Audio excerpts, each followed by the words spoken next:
When KFC came to China, come to my city, You applied. 24 people went for the job. 23 people were accepted. I was the only one guy. Don't stop running toward your dream. I was 30 years old and I was starting to speak around the country. And a business partner that I'd been working with for 3 or 4 years, he said, look, I said, dude, I'm a crossover. I'm working on this one vertical. How many of you are dependent upon a vertical? Maybe you're a chiropractor or a dentist or insurance, or you're in real estate, or you're Sprint, right? And you got this vertical, and you're like, dude, I love my vertical. My vertical makes me feel good. My vertical pays the bills. Oh, yes, I feel good. I love the vertical. But dude, I'm too dependent upon the vertical. And I kept telling this guy, I said, one day I'm gonna cross over to a mass audience. He says, you'll never do it. Nobody ever does it. McGraw-Hill, you know the book publisher, McGraw-Hill? They wouldn't publish a book called Sell or Be Sold because they said it was a sales book. I said, yeah, and I'm gonna sell some books too. National Geographic canceled the Turnaround King. How many of you saw that show? Canceled it. CNBC copied it, picked it up, threw it up on the thing. Look, this is what's gonna happen to you folks. How many of you have a dream? Hey, you gotta go get it. Okay? Dreams don't happen on couches and they don't happen in bed. If you're gonna realize that dream, you gotta go out into the marketplace. You gotta meet a new you. You gotta go through obstacles and barriers to where it's like, it doesn't even bother me anymore, right? Elena, 26 phone calls because I wanted to close the deal. She doesn't want to go out with me. I'm too short. Yeah, okay. I'm too short. How short am I at 51,000 feet? How short am I now? Huh? How short am I now? Goddamn. How short am I now? We're going 666 miles an hour right now at 51,000 feet. Huh? How short am I now? The plane that I bought, it was an expansion decision.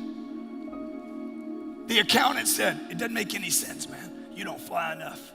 It's gonna cost you too much. You don't go on those trips. I'm like, dude, am I gonna expand or contract? It's been 30 years. 30 years. It's probably gonna be 30 years for you too. Doubt, uncertainty, insecurities, rejection, disappointment, judgment. It's gonna be 30 years of it. If anybody thinks you're gonna be successful without paying that price, you're wrong. Are you willing to pay the price?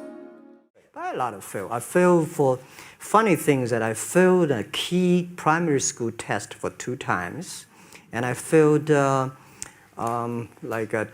times for the middle schools.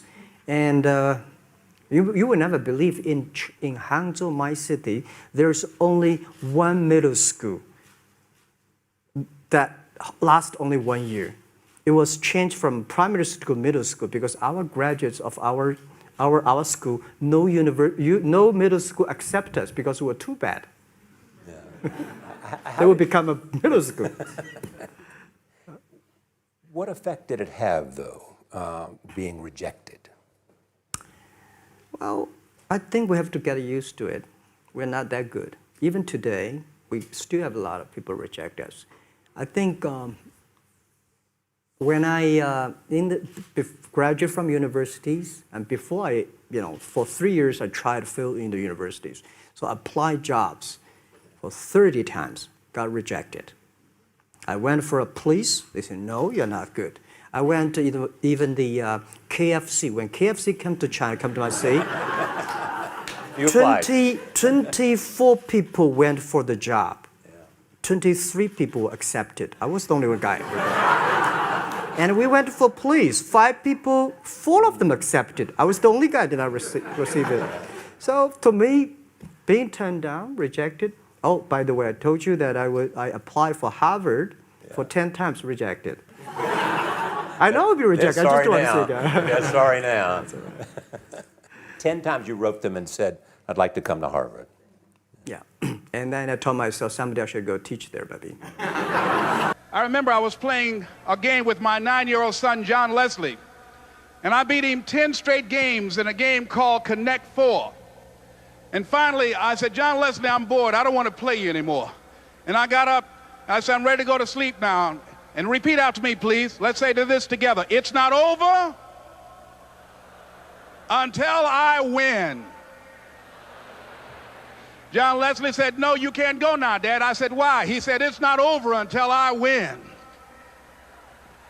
That was his attitude. We sat down and we played several other games. And finally, after the 11th game, John Leslie won, and he got up and he yawned. And he said, I'm ready to go to sleep now. And I'm saying to you, what if all of us took that attitude after we face a rejection and a no, or we have a meeting and no one shows up, or somebody say, you can count on me, and they don't come through? What if we have that kind of attitude? The car's repossessed. Nobody believes in you. You've lost again and again and again. The lights are cut off, but you're still looking at your dream, reviewing it every day, and say to yourself, it's not over until I win. If I'm going to fall, I don't want to fall back on anything except my faith. I want to fall forward. I figure at least this way I'll see what I'm going to hit. Fall forward. This is what I mean. Reggie Jackson struck out 2,600 times in his career, the most in the history of baseball. But you don't hear about the strikeouts. People remember the home runs. Fall forward. Thomas Edison conducted 1,000 failed experiments. Did you know that? I didn't know that. Because the 1,001st was the light bulb. Fall forward. Every failed experiment is one step closer to success. You've got to take risks, and I'm sure you've probably heard that before, but I want to talk to you about why that's so important. I got 3 reasons, and then you can pick up your iPhones. First, you will fail at some point in your life. Accept it. You will lose. You will embarrass yourself. You will suck at something. There's no doubt about it. And I know that's probably not a traditional message for a graduation ceremony, but hey, I'm telling you, embrace it, because it's inevitable. And I should know. In the acting business, you fail all the time. Early on in my career, I auditioned for a part in a Broadway musical. Perfect role for me, I thought, except for the fact that I can't sing. So I'm in the wings, I'm about to go on stage, but the guy in front of me, he's singing like Pavarotti. He's just, and he's just going on and on and on, and I'm just shrinking, I'm getting smaller and smaller. So they say, oh, thank you very much, and you'll be hearing from us. So I come out with my little sheet music, and it was Just My Imagination by the Temptations. That's what I came up with. So I hand it to the accompanist, and she looks at it and looks at me and looks out at the director and was like, all right. So I start, I'm going to sing. I'm like, it's just my imagination once again, and they're coming away with me. And they're not saying anything, so I'm thinking I'm getting better. So I start getting into it. It was just my imagination. Running. They say, oh, yeah, thank you. Thank you very much, Mr. Washington. Thank you. So I assumed I didn't get the job. But the next part of the audition, he called me back. The next part of the audition is the acting part of the audition. So I'm like, hey, okay, maybe I can't sing, but I know I can act. So they pair me with this guy, and again, I didn't know about musical theater. And musical theater is big, so they can reach everyone all the way in the back of the stadium. And I'm more from a realistic, naturalistic kind of acting where you actually talk to the person next to you. So I don't know what my line was. My line was, well, hand me the cup. And his line was, well, I will hand you the cup, my dear. The cup will be there to be handed to you. I said, oh, okay. Well, should I give you the cup back? Oh, yes, you should give it back to me because you know that is my cup and it should be given back to me. I didn't get the job. But here's the thing. I didn't quit. I didn't fall back. I walked out of there to prepare for the next audition, and the next audition, and the next audition. I prayed. I prayed, and I prayed. But I continued to fail, and fail, and fail. But it didn't matter, because you know what? There's an old saying, you hang around the barbershop long enough, sooner or later you're going to get a haircut. So you will catch a break, and I did catch a break. Last year, I did a play called Fences on Broadway. Someone talked about it. Won the Tony Award. And I didn't have to sing, by the way. But here's the kicker. It was at the Court Theater. It was at the same theater that I failed that first audition 30 years prior. There is another level. The only reason you keep saying there isn't is you feel so exhausted about where you are. But life, the universe, or God is just testing you because there is another level. If this is good, giant jump to excellence, giant from good, poor to good to excellence. There's a level where all your dreams are realized. There's a level that you've always dreamed about. It is real. It has not gone away. But it takes that extra burst when you think there's nothing left. There's no way. You've tried everything 10 million times and you keep going. It's almost like God is saying, if you keep hitting this wall enough times, I will see that you will not stop, that you are filled with that level of determination, faith, and courage, and then the door opens and you get to that next level. But what most people don't know is the next level is just 2 millimeters above. And it's called outstanding, ladies and gentlemen, outstanding. What's it called? What's it called? What's it called? Outstanding, magnificent, unstoppable, extraordinary, not excellent. It's a different level. It's a level where you are not one of the best, you are the best. And you know what's amazing? You only have to be 2 millimeters more than everybody else and you get everything. You get the joy, the laughter, the fun, the family, the passion, the economics, the freedom, the spirit. It's all there. What Jerry Maguire called the Quan, baby. All of it. And it's just 2 millimeters above, and most excellent people give up because they're exhausted. And there's some people who go, the harder I hit it, the more I hit it, sooner or later it's going down, I'm not stopping. And when you do that enough, it pops open. And suffering is not like, pain and all that stuff. Suffering to me is on different levels. It's a level of how far am I willing to go? Like for me, I went through 3 hell weeks. And it's a long story behind that. I'm the only person in the history of the Navy SEALs to go through 3 hell weeks in 1 year. Hell weeks are 130 hours of continuous training. You might get 2 hours of sleep. In my last hell week, the CEO looked at me, the commanding officer looked at me, and he said, Goggins, this is your last time I'm putting you through this thing because, you're losing life. They say for 130 hours of hell week, you lose 3 to 5 years of your life because they literally beat the crap out of you. I'm standing there with crutches, and he said, this is your last time going through, and you're only going to have about a few months to heal. 16 stress fractures, I had a hernia, double pneumonia, and I'm looking at him, and he goes, you're coming back in a few months to start again. You can't heal stress fractures up that fast. So what I did, this was my want. I wanted to be a SEAL. And most people think this was the craziest thing in the world. I don't know if we have those pictures up here or not, but there's pictures of my feet going through Hell Week. But basically what I did was every morning at 3:30 in the morning, I would put my black sock on and I would put duct tape. And I duct tape my feet all the way up to the middle of my calf. And literally for the first 45 minutes of my day, it was excruciating pain. I went through 6 months that way.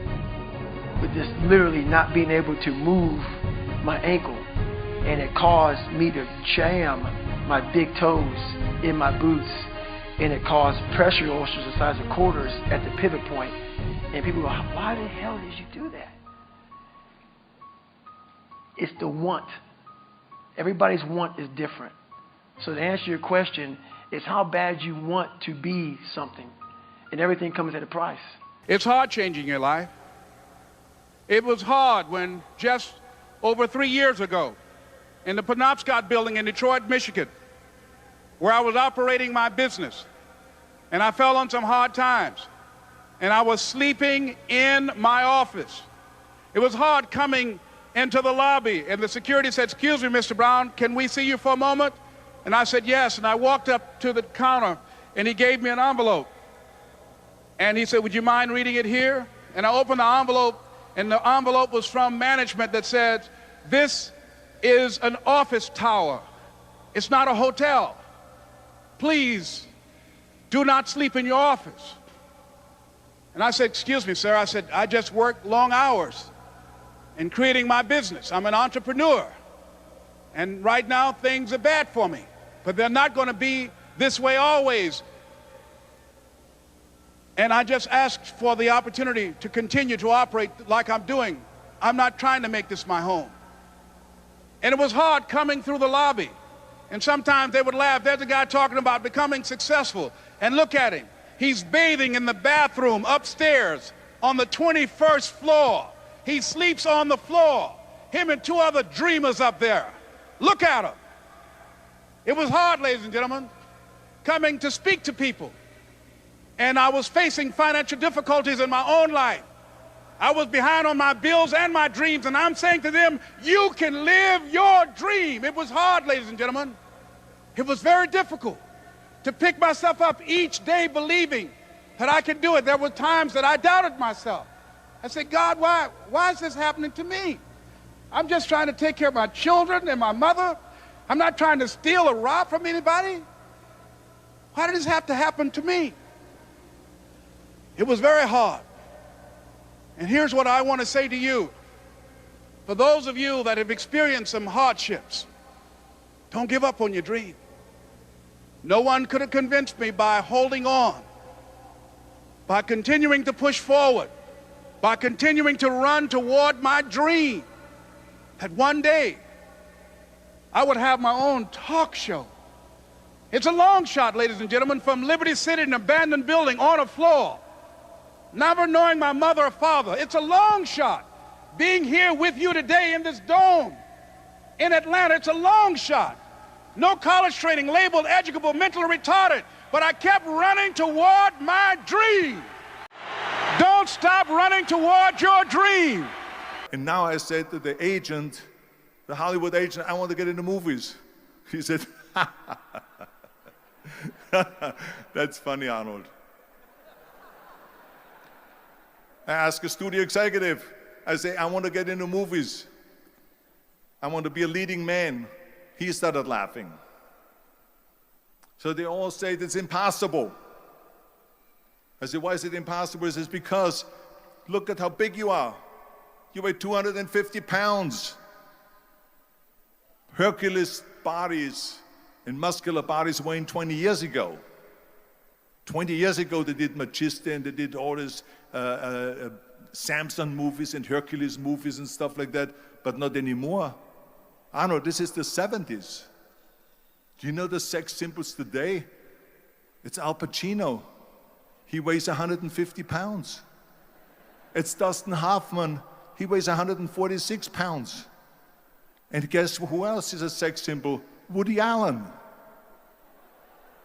So imagine they're telling me now that those are the new sex symbols. So do you ever forget about it? And then they told me, says, and your accent, even if you reduce all your body weight and everything and have a normal body, your accent. I said, your accent, I mean, it will go give people goosebumps. With the German accent, it will get people the creeps. They will get scared. He says, no one in Hollywood ever has become a leading man that had an accent. Doesn't happen. people in America want to hear their actors talk like John Wayne, or like Burt Reynolds, or like Clint Eastwood. Not like someone on Hogan's Heroes or something like that, some Nazi movie. This is the kind of stuff that I heard. They said, no, you see, it's impossible. And plus your name who can pronounce Schnitzel or something like that. No one can pronounce that, so forget about it, Arnold. This is the kind of thing that I heard. Imagine, you go from studio executive to studio executive, from agent to agent, from manager to manager, and they all said exactly the same thing. Now that's very encouraging, isn't it? But you know something? I didn't give a shit. Because I believed that I can be a leading man. I believed that I could be another Clint Eastwood, or another Burt Reynolds, or another Warren Beatty, or whatever those characters were, Charles Bronson and so on. I believed that I could be those people. I said, there's enough room on that ladder that I can fit up there.